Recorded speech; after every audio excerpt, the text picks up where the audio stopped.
questionnements qu'on va se faire certains au niveau de. Oui. À ma droite, l'hôpital, tout le monde en parle. Je ne sais pas si ça va devenir une promesse électorale ou pas, mais je sais que nous, c'est certain que l'MRC et partout ailleurs, c'est une priorité pour nous. Puis Karine est au courant du dossier aussi, Mme Bourassa.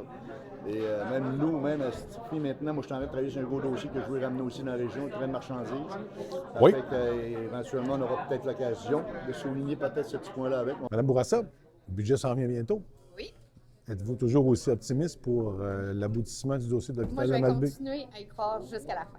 J'ai tellement mis d'efforts dans ce dossier-là. J'ai fait toutes les représentations. Vous savez, j'ai parlé au avec la ministre. On a mobilisé les gens qui sont dans la course à la chefferie. J'ai parlé au premier ministre.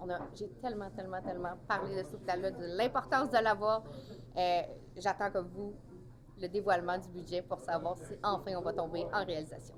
Mais si on tombe en réalisation, ça ne veut pas dire que les appels d'offres sont déjà prêts puis que la machine part tout de suite, là. On était prêts là, à lancer les appels d'offres. Ah ouais? Le dossier d'affaires est terminé et Ouais. on serait prêt, aussitôt que ça tombe en réalisation, on serait prêt à lancer les appels d'offres. Mais là, au moment où on se parle, on ne vous a pas fait de promesse, on ne vous a pas dit, Karine, pars tranquille, c'est correct, là. Malheureusement, non. Il y a tellement de choses dans un budget, puis ceux qui font le budget ne peuvent pas se permettre non plus. T'sais, on ne le sait pas plus que les gens, là. Moi, je vais recevoir le budget peut-être 1 heure avant la population et je vais le feuilleter avec impatience pour voir si mon hôpital se trouve dedans. À chaque année, c'est la même chose. Qu'on a des projets, on regarde. Alors, j'attends le 18 avec impatience.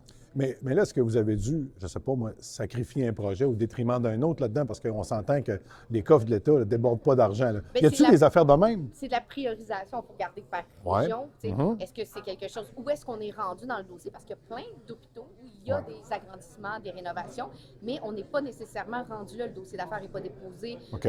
Il n'y a pas eu d'informations avec le Conseil des ministres non plus, parce qu'habituellement, bon, il y a des questions-réponses à faire. OK. Donc, il y en a qui ne sont même pas rendus là. Nous, on est quand même très avancés. Ça fait plusieurs années qu'on est déjà au PQI, mais en mode planification. Là, je pense que la planification est faite. Donc, c'est pour vous, dans votre circonscription, l'hôpital de la Malbaie là, versus le PQI, c'est au top, là. Ah oui, mais Y a je dirais rien- même plus que ça. J'ai parlé avec Jean-François Simard de la capitale nationale et lorsqu'on a rencontré Benoît Charette, qui s'occupe du PQI, le ministre, Ouais. Benoît Charette, on était plusieurs autour de la table et on lui a dit pour la capitale nationale, la priorité en infrastructure, c'est l'hôpital de la Malbaie. OK. Donc, on parle de l'ensemble de la capitale nationale. Donc, c'est pour OK. vous dire à quel point il est haut dans la liste des priorités. Donc, administrativement, toute la job a été faite. Oui.